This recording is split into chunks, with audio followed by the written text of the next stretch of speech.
I declare the regular City Council meeting for February 24th, 2014 in order. The first order of business is the Pledge of Allegiance. I pledge allegiance to the flag of the United States of America and to the republic for which it stands, one nation, under God, indivisible, with liberty and justice for all. A little bit out of the ordinary, if I could, too. At the last City Council meeting, the Council approved a new set of council meeting rules, essentially designed to allow broader participation among the residents of the city into council affairs. The way it works is there's a form on the table as you enter, and what we'd ask anybody who's interested in speaking, fill out the form, your name, address, and the subject is you want to talk about, and if there's an item on the agenda, indicate such, and then when that item comes up, we'll allow you to have the opportunity to speak and to address the subject. So it's new, we're feeling our way here a little bit, but we think it's a step forward. Allow the residents to have a broader sense of participation in what we're doing. Having said that, did we have any submittals? I have not received any submittals, Mayor. Nor have I, so we're going to just go on with the regular agenda then. So let's adopt the agenda. Are there any changes to the agenda, Don? Mayor and members of the City Council, 2 agenda items that I would like to add for tonight's discussion. Under item 4, visitors presentation, item B, I'd like to add Kathy Thom, who is a school board member from the Waconia School District. You have a handout in front of you, and she's going to give a brief presentation on that. The second item I would like to add is under administration, which would be my report, the reports of the city manager. Item B, just a very brief discussion on our RFP schedule. On what? Our RFP schedule for consulting services. RFP is request for proposal. Okay. With no further comments, I'd like to take a motion to accept the amended agenda. I move we adopt the amended agenda. Is there a second? All in favor? Aye. We've adopted the amended agenda. Next item is the open forum, where we ask anyone who has an interest in addressing the council on items not on the agenda to step forward and address the council. Does anyone wish to address the council today on the subjects not on the agenda? Seeing none, we'll move on to the next item, number 4. Excuse me, Mayor, just a question. So, given our new form, how does that work with what we just did there? Does it require you have the form completed in order to talk? Yeah, we'll be a little bit lenient, flexible on the way we start, but the intent was this form that's posted on the table in the back would be completed and handed to either to myself or to Don before the meeting starts, so that we can anticipate then those interested in discussing anything. And of course, the open forum is an item that's not on the agenda. This is to address items that are on the agenda, which typically residents weren't allowed to speak to. So that's, I think, a fairly significant change, and we're going to try it out and see how it works, and hopefully it's going to work to everybody's advantage, where we get to hear what you have to say and you get a chance to say what you think is important to items that are on the agenda. You'll always have the opportunity with the open forum to address something that's not on the agenda. So now that I've thoroughly confused everyone, where are we? Visitors presentation. Mayor and members of the City Council, it was with, I don't really know how to say this, Tim, it's with great pleasure that you're here getting your retirement plaque, or a sad day for Victoria. Anyway, what I'd like to do is introduce our Fire Chief, Andrew Hager, who is here to make a presentation tonight. Welcome, Andrew. Good evening, Mayor, Council. Like Don said, tonight we're here to recognize Tim Walsh for his service to the Victoria Fire Department. 26 years and 8 months. It ended last fall, so we're a little behind getting this, but we want to make sure we get it done. So, Tim joined the Victoria Fire Department in 1987. His commitment to the department and the city was evident throughout his career. During the time at the department, he held the position of Fire Marshal, Captain, Assistant Chief, and eventually fire chief. In 2002, Tim was elected to the fire chief position and served in that role for 9 years. Tim responded to thousands of emergency calls during his career, touching many people's lives we had never even met. Tim's passion for the fire service has not ceased since he retired from Victoria Fire Department. He immediately joined the Carver Fire Department last fall. I think there was about a week gap in there when he was 3 days when he was not employed by the fire department. So. Tonight I would also like to recognize Tim's family. Tim's wife Sherry is in the crowd. His daughters Caitlin and Christine. This job is not possible without strong support and backing from the spouse and family. There are many family functions and events which are sacrificed in order to answer that call of duty. Tim and Sherry know this better than most families, with Sherry serving 20 years on the Chanhassen Fire Department before retiring a couple years ago. Our entire department has benefited from serving with Tim. He has been a great leader, mentor, and friend to fellow firefighters. His experience and knowledge is greatly missed among the department. So, on behalf of the City of Victoria, I would like to thank Tim and his family for the 26 years and 8 months of service to the city. At this time, I'd like Tim's brother Troy and his father Tom. Troy's still an active firefighter. Tom is a retired firefighter. I'd like them to present the plaque to Tim. It's got his helmet shields on here that he's worn throughout the years in the various positions he's held. So I'd like to do the honor of that.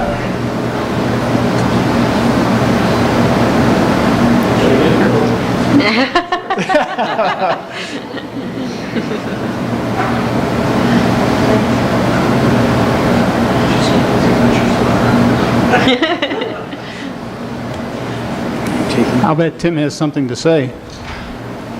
I'm sure I got one more thing, but I would like Tim's wife Sherry to come out and present Tim with his retired badge. We give all the retirees a badge and on their shirt, the 20 plus year members. So Sherry would change that badge up for us. That'd be great. So.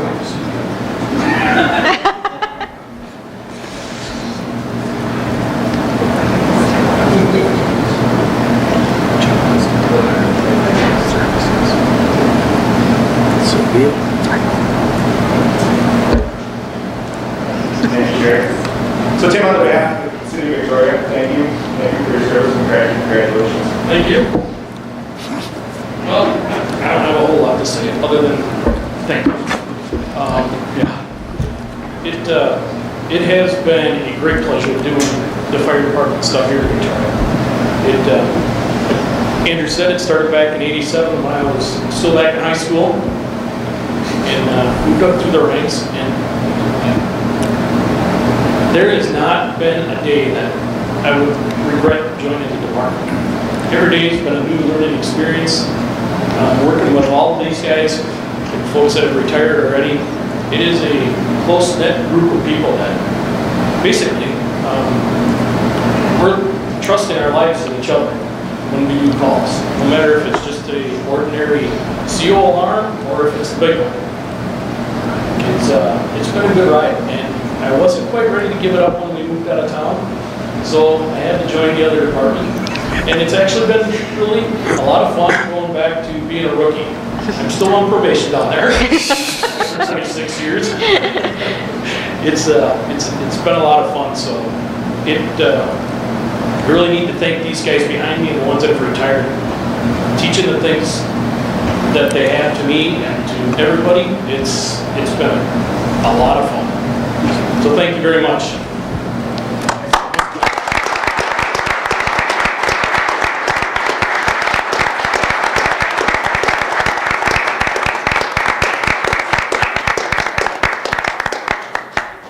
You know, Tim, to say you've been a credit to this community and that we've benefited from your service is a gross understatement. You've been a credit to the community and certainly the family name.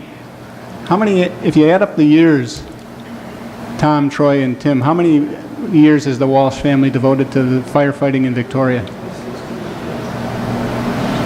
We're not good at math. It's more than 26. I think it's 80 plus, is the math I did. Wow. It's up there somewhere. As I said, it's an understatement to say we're grateful. Thank you. Can we all shake your hand, if you'd mind coming up? Most definitely.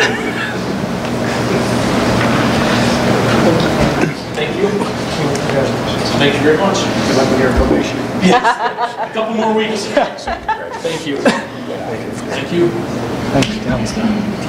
Mike, thank you.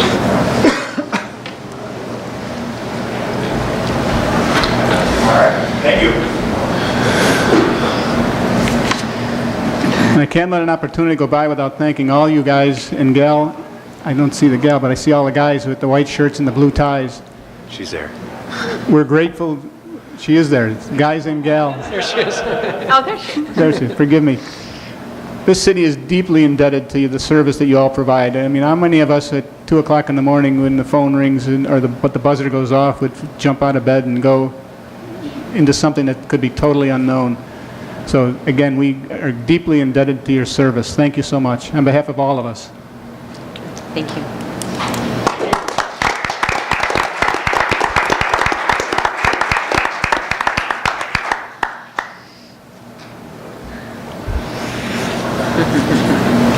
Years and still wants to do more. John, you want to reintroduce Kathy? Mayor and members of the City Council, our next presentation tonight will be Kathy Thome from the Waconia School District. Kathy? Mr. Mayor, members of the council, I'm thankful as too because I know our department's response to each other's calls a lot. And I've been in Waconia for 19 years and I've read about a lot of those calls. And I heard that there's 2 of you that live in my district. So you know there's a part of Victoria that currently is in Waconia School District, and there's going to be several more as your orderly annexation in Waconia Township happens with us in Chaska. There'll be a significant of a chunk. So if you take out, there's a map on the beginning of the packet, and I have a little bit better map that I can kind of point to with you guys a little bit. Our district is very oddly shaped, as you can see. I call it the crab district. It looks, if you look at it, it looks like a kind of an angled crab. And the body of the crab, in the center sits Lake Waconia, and then around it, the body is the city of Waconia, and then up here is St. Bonnie Miniature stuff, and up here. And then down here outside of us is Northern Young America. But then there's a claw that extends out to our west, and that encompasses New Germany and some townships out there. Anything north of that claw is in Watertown Mayor School District. Anything south is in Northern Young America School District. And then there's another claw that hooks south and a little bit east of us, and that goes east and southeast and southeast Cologne, not encompassing Cologne at all. And west of that claw is Northern Young America School District. East of that claw is the Chaska, Eastern Carroll County Schools. So it's really interesting when we're trying to find land within our district and things. And as far as where you guys will be, if you look on your maps there's a little, on your maps, there's a little east of Waconia, there's a little Highway 5 marker on Highway 5. And it's the second one. There's one just southeast of the lake, and then the next one out east. There's a little thing called Island View Road. And where little Island View Road, right by that Highway 5 sign, comes out on Highway 5, that's going to probably be the eastern edge on a roughly north-south line of the city of Waconia. So anything east of that, that shaded gray, is going to be Victoria.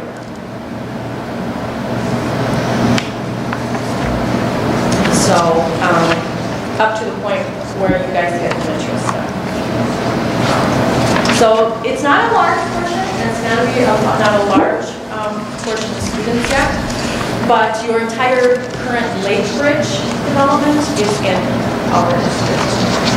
And anything that you do to that, going south and west, will be in our district as well. Currently, we are growing. We're much like Eastern Carver County Schools, and now we're growing very, very rapidly. If you look at our enrollment page, which would be page 4. 1, 2, 3, 4. Yep. You can see see that since 1989 to this current school year, 2013-14, we have almost exactly doubled 15 years our student enrollment.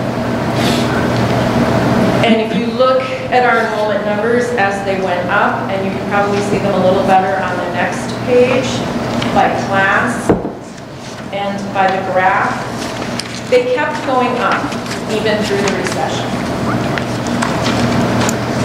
And we attribute to the fact that even as the city wasn't issuing building permits, the people who moved in during the boom had kids, and those kids don't stay babies. They grow up and they need schools. And so we just kept growing, and now that we've had some developments come out of Conservancy and getting back into developing, and we're now up to, City of Waconia is back up to issuing over 100 new building permits, new building permits a year there. So we hope that continues. We're looking closely at the Met Council, as I'm sure you guys are as well, and what they're doing. So our growth isn't just in the elementary schools. That's kind of a myth in our district. We are pretty spread out. All of our class sizes across the board now are very close to 300 or over 300 students. And so if the class in kindergarten is starting out close to 300, that means it's probably going to be over 400 by the time we get through to 12th grade. We pick up a significant amount of kids at 5th grade because of our middle school starts in 5th grade. And so we'll have kids who are open and rolling out, or for daycare reasons, or going to the parochial schools. They'll come back in at 5th grade so that they can get back with their group. The group of kids are going to go to high school with, and then they go to high school. We also get a significant chunk of kids back in 9th grade because they all come back from the parochial schools. And so even Cologne Academy Charter School only goes through 8th grade. So you'll see 2 significant jumps usually at 5th grade and 9th grade in our enrollment every year. But otherwise, it's pretty steady. We currently have about, it's about 3,700 kids. For anyone who's in education, for the state, that means about 4,000 weighted average daily memberships, which is wild. And that's just how they weight kids. So as far as the state is concerned, we have 4,000 kids, but when we count heads, we only count 3,700. All right. What we are looking at is all of our buildings are over capacity. And in fact, I should have, John, did they talk to you about field needs and things like that at the time? Because the cross-Anderson study, did she show you any of that? Okay. Because right now there's a discussion going on about, we just had Cross-Anderson do not just a facility study of us in terms of classrooms, but we are also doing a study about our gym space and our fields. Our field use is so extensive. And Don, I don't know what they discussed exactly. Yeah, Kathy, Mayor, members of the City Council, the Mayor and I attended the school district leadership meeting a couple of weeks ago. At that, the business manager presented kind of a plan and their field use, and as was described to us graphically, they're short of fields, just based on the proposed use. And it's actually, it was a good graphic, and when I've actually talked to Ann about trying to produce something like that so we could show you our field use. So it's field use, and they talked a little bit about scheduling what they had hoped to accomplish. Right. So. Right, and what we're looking to do is partner even more with the cities than we do even now. And currently we don't partner with Victoria at all. But we'd like to partner a little more with New Germany, and we do partner with Minnetrista and St. Bonnie and Waconia, but we'd like to do even more just to develop joint use fields, particularly for the youth sports, the multi-use fields that can be used for soccer, lacrosse, field hockey, all of those, flag football, all of those younger kid sports, where it doesn't have to be a really plush field, but it's just something where they can put their little nets and cones up and go for the younger youth sports. The fields don't all have to be lighted for those kids, they just have to not have their game scheduled real late anyway, so that's the kind of thing that we're looking to partner with you on. And we'd also just like you to keep in touch with us on what you're doing. I'll stick around and see on your agenda here, you have some facility stuff that you are doing yourselves. So I'll sit around and see what you guys are doing. And I'm your liaison on the school board, but if you want to talk to any of us, you certainly can. All of our contact information, I believe, is on the last page of the packet. The only thing on that will change is we are in the process of hiring a new superintendent. Our Dr. Regiment is retiring at the end of the year. She's going to go into some other aspect of education that doesn't involve 15-hour days. And Mr. Peter Gustafson, who has been with our district for a long, long time, our Clearwater Middle School principal, is also going to be retiring, and Mr. Clausen is going to be taking his place and will be replacing Mr. Clausen as assistant principal. So those two names will change, and I would have given you those names, but they haven't been hired yet. So. But any questions for me at all? Comments, questions? Joe? Thank you, Mr. Mayor. What's the distribution for the board members? What cities are they from, and do we have any board members from Victoria? No, there aren't currently from Victoria. We used to have one from Laketown Township. We used to have one from St. Bonaventure, but they're gone now. Most of us are from Waconia area, which that's who we ran. So we are looking for people. There are 4 seats up for re-election or election this year. So filing would be, you need a $2 filing fee. If anyone anybody in the district that would be interested that lives in Victoria, filing fee is about $2. And I believe it's mid-August. You can call the district office and find out. You usually have to make up your mind and put your $2 in mid-August. It's like August 14th to 17th, depending on the year. And those aren't broken up by wards, but they're at large? Yes, they're Okay. yeah, they're not like cities, but they're at large, yes. Okay, thank you. Just a note on that, in regards to that, I think we talked mid-last year, we do not have representation in either school district. District 112 or Waconia. Problem. And it is nice, it would be nice, we try to recruit people from those areas, but so far, this last election, we didn't have any teams.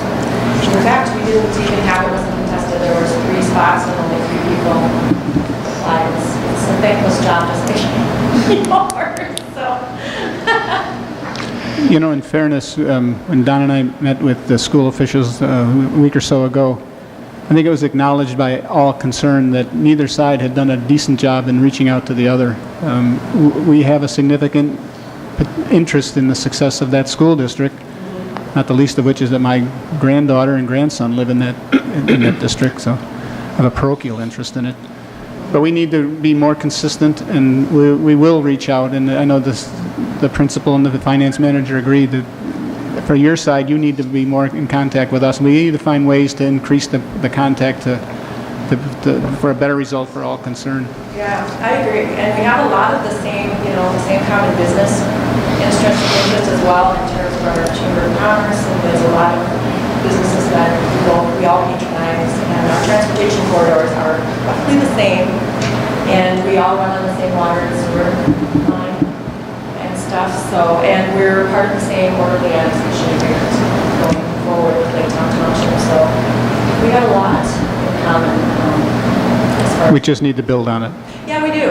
So, and this is the first step, that your last week was the first step, and then I'm taking a second step, and we hope that one of you would come and visit one of our school board meetings sometime this next week. We're on Mondays as well, so we're the second Monday of the month, and we meet in the city council chambers. Well, thank you for coming, Kathy. Any other questions? Mayor. One more. Joe? Thank you, Mr. Ed. One more question. So you had talked about that we're possibly at overcapacity right now for the building. So what's the plan for the future to address that? We are going to need some type of new building. The community, because we have several townships, we have New Germany, Minnetrista, St. Bonnie, Victoria, and Waconia, all at one time.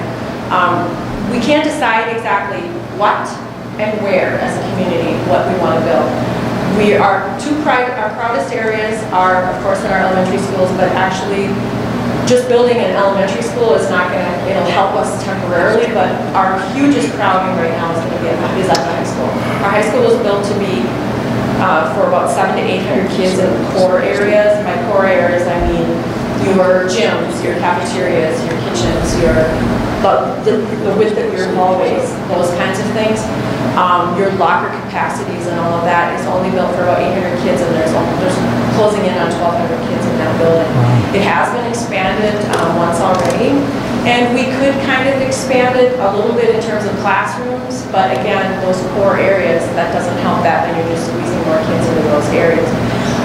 And the same with, we have expanded our elementaries several times to the point where there are each 700 kids, and you kind of wonder, how big do you want an elementary school to be? Because you want that principal to get to know every family and get to know every kid. So that's why we're talking about adding a third.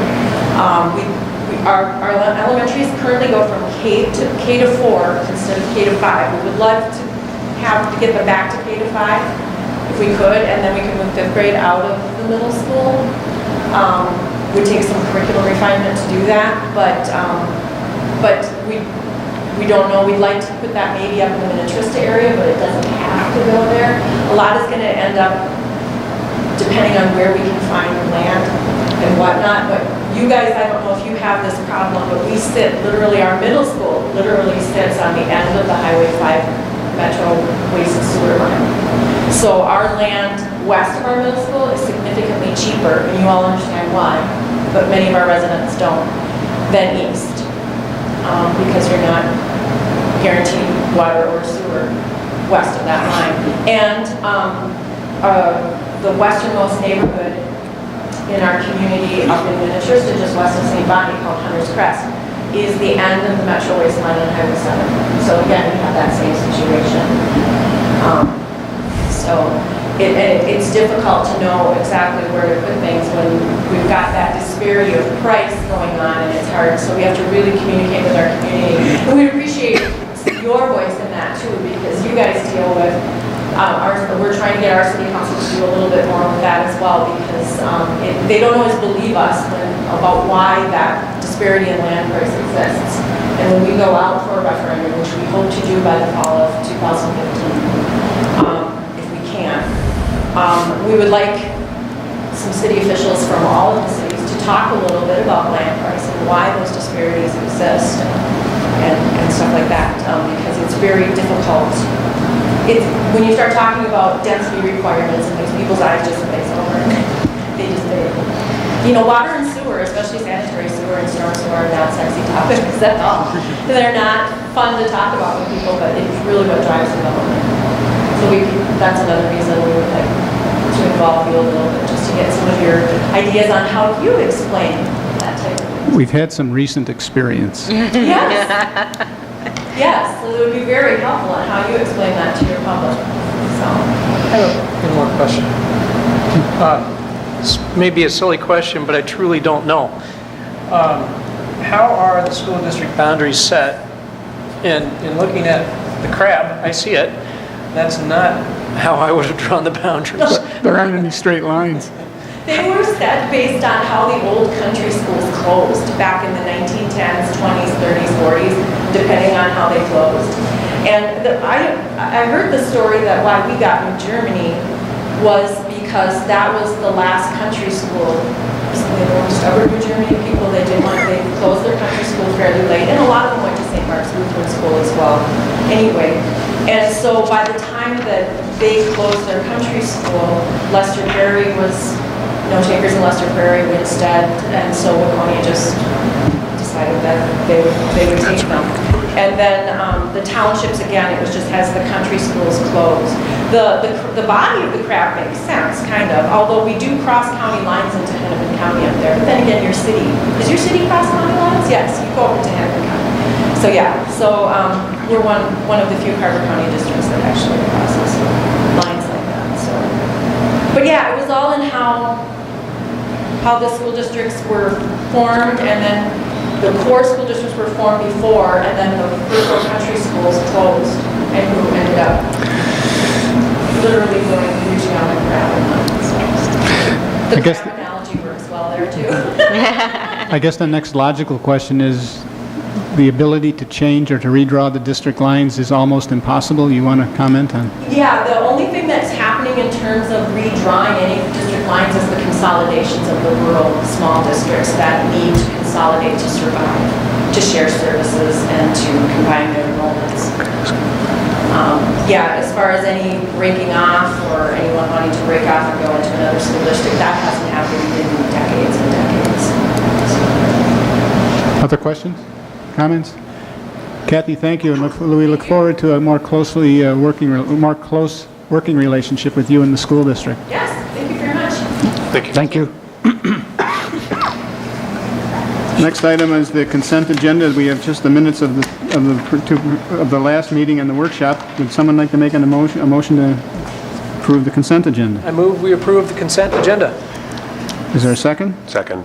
All in favor? Aye. We've approved the consent agenda, namely the meeting minutes. Payment of the bills. Can someone make a motion to approve the claims roster for February 24th? I'll make a motion to approve the claims roster for February 24th, 2014 in the amount of $161,948.14. Is there a second? Second. All in favor? Aye. We've approved the payment of the bills.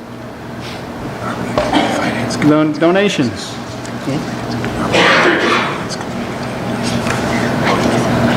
I'm not going to make this motion. The donations. Someone want to make a motion to approve the donations? I will make a motion that we accept donations from the following donors. Chanhassen Center Drug in the amount of $100 designated to Concerts in the Park. Signature Electric also for $100 to T-Ball and Coach Pitch. Midwest Dental Care $100 to T-Ball and Coach Pitch. Brian and Lori Miller for $100 to the Fire Department. White Oak Dental also for $100 to T-Ball and Coach Pitch. Drazen Hinkie and Associates, $100 designated to Movies in the Park. And Elite Waste Disposal, also in the amount of $100 to T-Ball and Coach Pitch. Someone second. Second. Any discussion? Other than thank you. Thank you. All in favor? Aye. Opposed? We've approved the donations. There is no public hearing tonight. We move to unfinished business. Item 9, A, Public Works Facility at City Hall. Don? Mayor, members of the City Council, City Engineer Kara Guerin is going to give a brief presentation on kind of the request tonight, which is authorization for publishing for bids for both the Public Works Building and the City Hall. And she has plans that she can discuss, and then we'd be available for any questions that the City Council may have. Good evening, Mayor and Council. What I pulled up is the schedule that's within your packet here. We're updating this as we go along, so it just reflects our schedule moving forward on items related to getting to construction of these projects. So tonight, what we're seeking is authorization to advertise for bids for both the Public Works and City Hall. With the way the publication deadlines work and then our requirements for how long we have to advertise for bids, we're seeking approval tonight for placing the ad for bids, but bids wouldn't be received until April 1st and April 3rd. So April 1st for Public Works and April 3rd for City Hall. So the ads would first be published March 6th, and then those would be our dates for receiving bids. The plans are continuing to get refined as we go along, but from a big picture perspective, nothing's changed from what we've presented at the last 2 workshops. So we have plans that we'll just kind of walk through tonight, but as they are here on the overhead, they're already outdated because we got revised submittals from the architect for the Public Works Building today. A lot of the refinements that are going on just relate to the finer points of details in the plan set. So things that we're looking at in the Public Works Building, for example, are the electrical plans. So where are the electrical outlets going to be placed? Details on the HVAC system. But generally, first for Public Works, the overall site plan is the same as what we've looked at and talked about, with the mezzanine on the 2nd floor above the office space, which the office space is just on one corner of the building. The elevations look the same as what we presented at the open house, so no new information there. A lot of the work of what we've been working on relates to the site plan. So if you remember at the council workshop that we talked about ways to reduce the costs, one of the areas we looked at pretty closely were revisions that we could make to the site work. So we've scaled things back quite a bit in terms of the amount of hardcover that we're proposing on the site. We deleted all exterior concrete. And so this is just generally what the grading plan looks like. We spent a lot of time working with the civil engineer on what the stormwater management requirements were going to be for the project. Because of the fact that we reduced the amount of impervious surface proposed in the project, we actually were able to get the project underneath the threshold for stormwater management permitting, both from Minnehaha Creek Watershed District and from the MPCA. So we spent quite a bit of time working through that and ended up with this plan. So we don't have to do any significant stormwater management on the site. As it relates to the Minnehaha Creek Watershed District rules, the rule is triggered by the percent impervious surface you have on the site compared to the total acreage of the site. So because we have a 10-acre site and we're proposing less than an acre of an impervious surface, we're exempt from their stormwater rule. And that's the same thing with the MPCA permit. It doesn't kick in until you're producing an acre of impervious. As we would continue to grow on the site, then those requirements would start to be triggered, but they would only be for any new additional impervious that we put on the site at a future date. So that's what the bulk of the work's been going on here with Public Works. We've also reviewed a couple of drafts of the landscaping plan.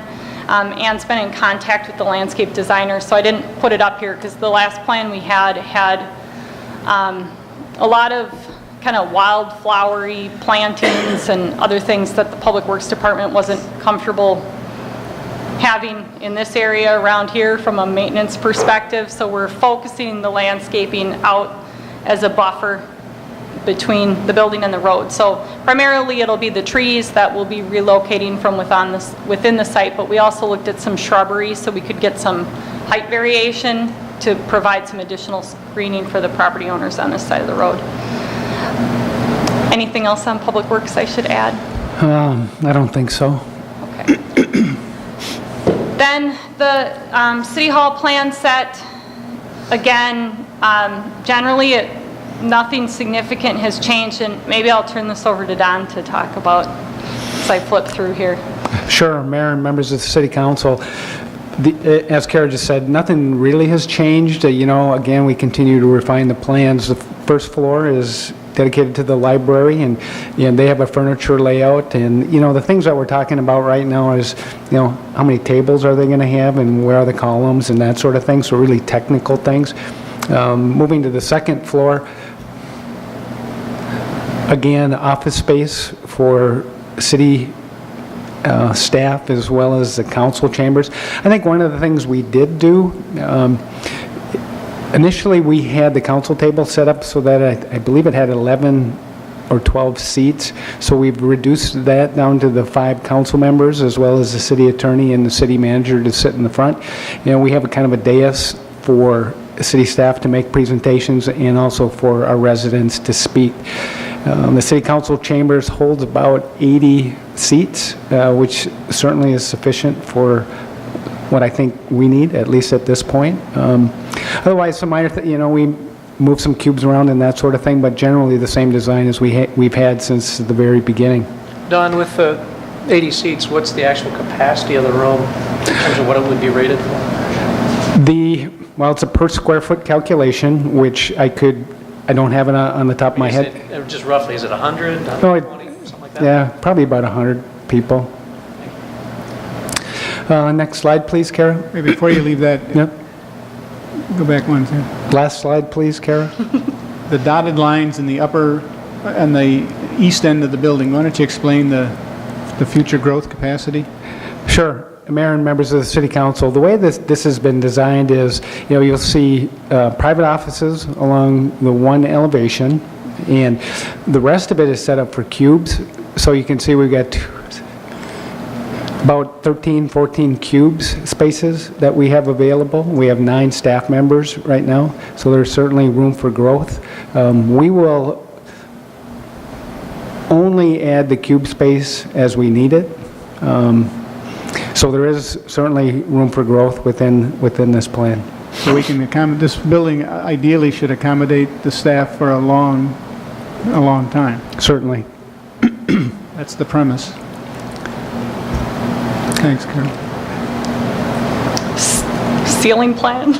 Okay, ceiling plan, let's move on to the next. The building elevations, I think, would be the next one to take a look at. So the front of the building, pretty much as designed. One of the changes that we did do is that we increased the amount of stone to go above the doorways in the front. And then on the back, there were some comments at our public meeting, and the council also had the same comments. So what we've done is we've added kind of a base of stone to kind of ground the building in the back. And you can see, we've added just a couple of different varying heights of the building stone. One of the things that I will caution the city council is a stone is approximately twice the cost of the siding. So the plan right now is to go as is out for bid, and so there may be some adjustments that we would have to make from an exterior building materials based on what the bids come in at. So when we talked about that previously, it was suggested that it would be $20,000, $30,000? Correct. Still in that range? Yes, Okay. that's our expectation. Okay, cool. So from an overall building standpoint, we also increased the size of the windows on the backside. Really from a visual standpoint, but also to make the interior space that much more appealing. And we've also added storefront glass to the west portion of the front elevation to kind of match what was on the east elevation. Really opens up that lower area, so just passerbys will see a lot of activity in the library space. So with that, I'm happy to answer any questions about the Public Works, or both the Public Works building and the City Hall. And again, just to note, the resolution that's in your packet is to authorize placement of ad for bids for both buildings. It's not a commitment to do anything other than to ask someone to take our design, price it, and submit a price to us for our consideration. That's correct. And then those will start coming to the council for approval as early as April 14th. So this award process will be led by Stahl Construction, our construction manager. So you'll be getting different contracts brought forward to you for approval after we open bids. When we when we were interviewing and talking through kind of the flow of this project, one of the premises that we had discussed was that the construction manager would be sort of iteratively looking at costs, and so that the bid process itself would have, I don't want to say it would only be a formality, but that we would have a high degree of confidence in meeting the budget, that there wouldn't be any big surprises or high risks to hitting the budget numbers when we actually went out for bids. Do you still feel that this is the situation? Yeah, Don, do you want to comment on that? You spoke with Dale recently about costs. We are in regular communication. He's getting the plans as they're coming in and then flagging items as needed. Correct. Just an update on the costing. I mean, we had, and Dale from Stahl Construction kind of planned that contingency, the design contingency and construction contingency, which is wrapped into the overall budget. He did say that, again, and this is not new information, the longer we wait into the spring and summer, the bid prices are coming in higher. He did point out, though, that they just opened bids for a Three Rivers Park District project that came in 15% over their estimate. So they're just going back and taking a look at, what was the specs, what's the bidding climate, that sort of thing. I think, at this point, Dale is generally comfortable with our numbers. As we get out, we'll certainly know once we start to receive any bids. But we do need to get out for bids, so. Yeah, I would just note what he's saying is more market-driven than anything we've added into the plan. It isn't because we've started throwing additional scope in. His red flag has been related to what the bid market's doing. And I think just from a staff perspective, we have been about as diligent as we could be on the pricing piece, on what's in the buildings, in terms of finishes, anything. So everybody's paying particular attention to the costs, so. Certainly, time is of the essence, and I think we move forward with that hopefully tonight.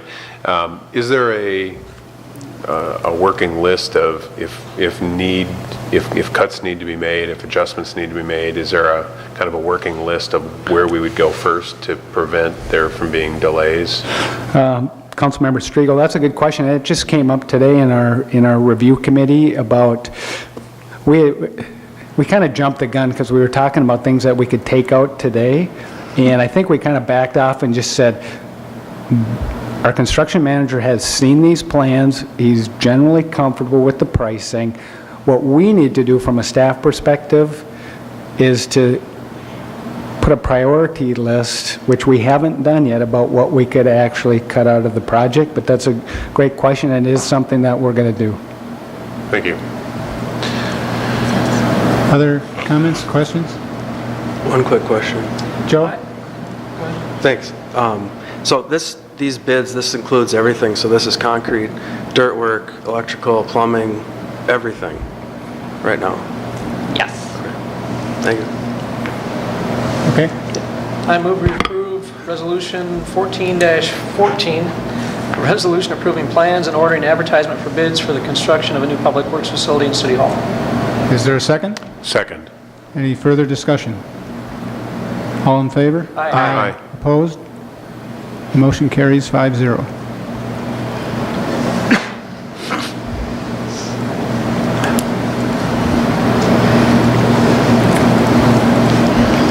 Don? Item B? Mayor and Council, under item 11, reports of the city manager, so if you don't mind, I'd like to do item A first, which is the City Hall Public Works update. I made it under administration, forgive me. It's under the report of the city manager. Okay, Mayor, members of the City Council, what I'd like to do tonight is kind of give you a brief overview of where we stand from a financial perspective in terms of financing the projects. We do have a Finance Committee meeting scheduled for this Wednesday where we will talk in detail about the various alternatives, and we will have a workshop scheduled with the City Council on March 10th to go over everything and kind of lay out the options. So throughout this process, we have talked about a number of different things. We've talked about the general obligation capital improvement bonds, we've talked about the lease revenue bonds, and we've talked about various alternatives in each of those. We've also talked about the ability to use our cash reserves to buy down the overall debt and what impact that would have on our overall tax rate and what it would mean to our taxpayers. So what I'd like to do tonight, Kara, if you wouldn't mind just bringing up that first summary, please. So this is kind of work in progress, and I've got all the details which we will go over with the Finance Committee and ultimately with the City Council. But where we stand from a kind of the general obligation for the lease revenue bonds is there is about in today's rates, about $600,000 difference over a 20-year term of the bonds. What our financial advisor has done, and we've talked about the ability to refinance the debt, and what he told me today, he had said that in a 20-year term, it's not unusual to refinance the debt twice. So what we've got here is just a one refinancing. So if you look at kind of the last line where it says advanced refunding, it says $214,000. That's assuming we take the lease revenue bonds based on current interest rates, do an advanced refunding on those in 6 years. We would be able to save about $214,000 in interest costs. If we do a current refunding, we would be able to save about $600,000. Just looking at it on a pure numbers basis, if we issue lease revenue bonds and wait till a current refunding, which would be in that 7 to 8 year time period, we would save about $600,000, which would bring the numbers essentially equal to the cost of the capital improvement bonds. There's a lot of reasons for this, which I will go over with the Finance Committee and with the City Council in a couple of weeks to kind of explain how that whole thing works out. You know, from an overall financing perspective, things are positive with the lease revenue bonds. You know, certainly less expensive than we originally reported when we had the $800,000 number out there. The ability to refinance once or twice is certainly a benefit. You know, there's pros and cons to both. The lease revenue bonds, we certainly could act quicker on this, no question about that. The capital improvement bonds, certainly less cost. You know, the thing I do have to mention with the capital improvement bonds, there's the opportunity to refinance those as well, lowering interest rates. So there's going to be a gap, no question. We'll talk about that in detail at the, like I said, at the Finance Committee and at the Council workshop. The other thing I wanted to, I was just going to say, the other thing I wanted to bring up is we also looked at using our existing cash to reduce the overall debt issuance. And you know what that means? I think long-term it appears to provide a benefit of less interest costs, certainly, and a benefit to our median value homeowner. The challenge that we face in the direction that we got from the City Council was the tax, you know, maintaining the tax rate was an important consideration. If we use our cash to buy down the debt based on our long-term financial model and the assumptions that we're currently using, within that first 5 years, the tax rate goes up. Our median value homeowners would pay about $50 a year more in taxes. As opposed to what we're assuming now? Roughly 35, isn't it? Yeah, Kelly, no, $50 more than what we're assuming today. And today we're assuming, I think, it's in the range of $30+ dollars. Was it? Yeah, roughly that. So the increase of $15. No, an increase of 50, I think, is what I heard. $50 above. 35 to 85? 35? Correct. Okay, thank you. That's correct. So it's Again, an have you- additional $50. Is this your first pass at this? Absolutely our first pass. Yeah, so it's a little dangerous to make, and we're not looking for a decision on anything really tonight, so. What I wanted to express to the City Council was we're working diligently on the financing plan. With the authorization tonight to go out for bids, this process is in motion, and once the council authorizes, actually awards a contract, we are obligated, per the contract, to actually perform. So we need to get the financing plan in place as quickly as possible, and like I said, back to the City Council on March 10th, and we could actually have a decision, or at least a direction that evening, or at the next meeting on March 24th. Don, it is true with either financing, we can finance on an estimate. We don't need to have actual cost. Correct. And what we're basing everything on is the City Council has given us a number, and that's what we're basing everything on. There's also, I don't know if it's a nuance or a significant feature, the capital improvement bonds have a risk associated with them that the lease revenue bonds have not. Why don't you remind all of us that nuance? Sure, Mayor and members of the City Council, as we have discussed, there is a provision within state statute about a reverse referendum for lease revenue bonds. For capital improvement bonds. Correct. Yeah, thank you. For capital improvement bonds. So what could happen is that within 30 days of the public hearing to issue debt, if the city receives a valid petition of 5% of the registered voters at the last election, would require that if the city were to issue capital improvement bonds, it would have to go to referendum. The piece that goes along with that is that the City Council, even if they receive a petition, is under no obligation to issue CIP bonds.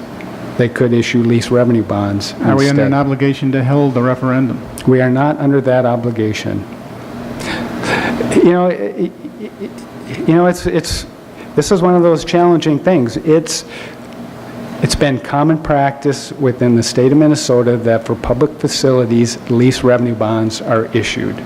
It's also common practice that when it's advantageous to refinance those bonds, cities refinance those bonds into general obligation bonds. So we're not proposing that we do anything other than what other cities and municipalities within the state of Minnesota have done, for years. So. Other questions? Again, your purpose tonight was really to expose the issues again yet one more time with the added nuance of the suggestion that maybe there's an advantage to using cash to buy out one of the buildings. And at this upcoming Finance Committee meeting, you'll be prepared in greater detail? Correct. We'll be presenting kind of the detail on all the options at the Finance Committee in preparation to, obviously get feedback from the 2 council members who are on the committee in preparation for the workshop on March 10th. And it really was to give the City Council an idea of the work that we've been doing from a financing standpoint. And I'd remind everyone that the Finance Committee is an open forum. Any one of the council members is allowed, is entitled to participate? Yes. It's a legally published meeting, so anybody can attend if they're interested. All right, no further action? No further action. Next item, Mayor? Item B, Item B. RFP, request for proposal. Yeah, the RFP process, and this was reported at a previous council meeting because there was some interest from some of the council members about what our RFP process. As I explained, we had kind of a rotating schedule for RFPs for consulting services. I think it was like 2 years ago, the City Council decided to kind of bypass the issuance of an RFP for legal services. So the question has come up, our legal contract expires at the end of this year. So I guess the question is, the City Council, is it time to proceed? Should we proceed sooner? Should we wait till the contract expires? That sort of thing. So staff is just looking for some direction. It's our common practice, though, on a routine floating basis, to go out for a request for proposal to challenge our own thinking. Are we getting the best array of services and price? Is that not? That is correct. Most recently, we did an RFP for auditing services last year, so we have new auditors this year. I think the year previous, we did kind of an RFP for engineering services. Don, my thought is that in looking at your construction schedule, I know it's busy now, but it's going to be really busy towards the end of the year. It might be to our advantage to get that out of the way now. You got to do a lot of work. Mayor, members of the City Council, I was fully prepared to issue an RFP for legal services 2 years ago when the council decided not to do that. So I have a draft RFP already, which would need updating, but certainly willing to issue. It also takes council time because... there's a lot to review. Yep. Are you looking for direction tonight? Is to proceed or to delay, or what are you looking for? I'm looking for direction from the City Council on how you would like me to proceed, if at all, right now, or if you want me to wait. I make a motion we move forward with the RFP. I'll second that. Any further discussion? All in favor? Aye. Aye. Opposed? Proceed with you want to work out a schedule for us that you can present maybe at the next session? March 10th, I will present that. Any other report, Don? I have no other reports, Mayor. Mr. Attorney, anything? No report, Mayor. Council members? I have a couple items I wanted to bring up, and one kind of leads into a third one, and that is that with the new city website came a lot of new communications capability, both directions, and so not that long ago popped up in my inbox a community calendar notification that the Victoria Lions Club will have its first annual Spring Fling Taste event on April 11th here in the City Council chambers. And I think these are great new kind of community building activities, and also really highlights the capabilities of the new website. So I encourage everybody to sign up for that community calendar and stay plugged into to what's happening here in the city. The second item is the from the Park and Rec Committee update. And the first meeting of this year was held last Tuesday, the 18th. And kind of one of the highlights was an update on the bandstand project that many of you are familiar with, I hope. And that is moving along nicely. And it's, it's a very nice complement to the City Hall, library, and the commercial complex that's also moving forward in that same kind of corner of town. At this point, there's lots of kind of nodding and agreement, and it looks like a formal agreement could be concluded somewhere around the 1st of April with a target of construction this summer, and with a goal of being ready for Volksfest. So that's very exciting. The facility itself will have a 30 by 50 foot platform is kind of the goal at this point, which could hold up to 50 musicians. So you could have a small orchestra or a school band or a much larger kind of production than you can hold on a flatbed trailer in the Lions Park. And room for about 400 in the audience. So again, I just wanted to give that update. It's a nice, exciting development that will really kind of highlight our downtown. Again, the capital cost of this is all, it's for the with respect to the city, is Tom's holding up a zero. And this is all privately funded. Thank you for Joe? reminding. What are we tasting at the Spring Fling event? So you're not on the city calendar. All right. I think I saw it, but I don't remember. I thought it was beer. It says, delicious food, wine, beer, and spirits from your favorite local vendors. Leave the kids at home and enjoy a night out with neighbors and friends. My pitch for the Victoria Lions. Mayor and Council, I think it's important to note that with the band shell project, it's fantastic that we're getting the capital contribution.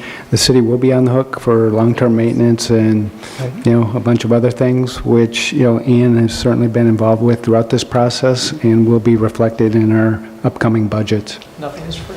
Nothing is free. Nothing is free. Anything else, Tom? That's all for me. Listen, on behalf of it, we'd be remiss here if on behalf of the whole council, we don't thank Ann and her team of snow removal zombies. I think you said there are 7 people who are at any point in time are behind the wheel of a truck with a plow on it or a front-end loader removing snow. Talk about a thankless job.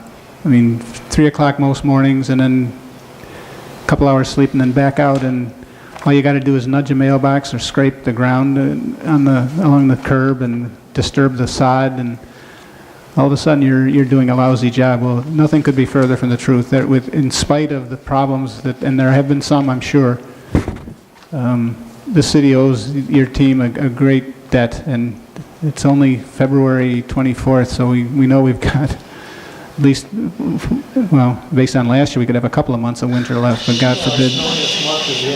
Yeah. I think that's my cue to stop. Thank you, Ann, and to your team. We're on an up note for a minute there. Any other comments? Nothing? If someone make a motion, we'll adjourn. I move we adjourn. Second. We're adjourned.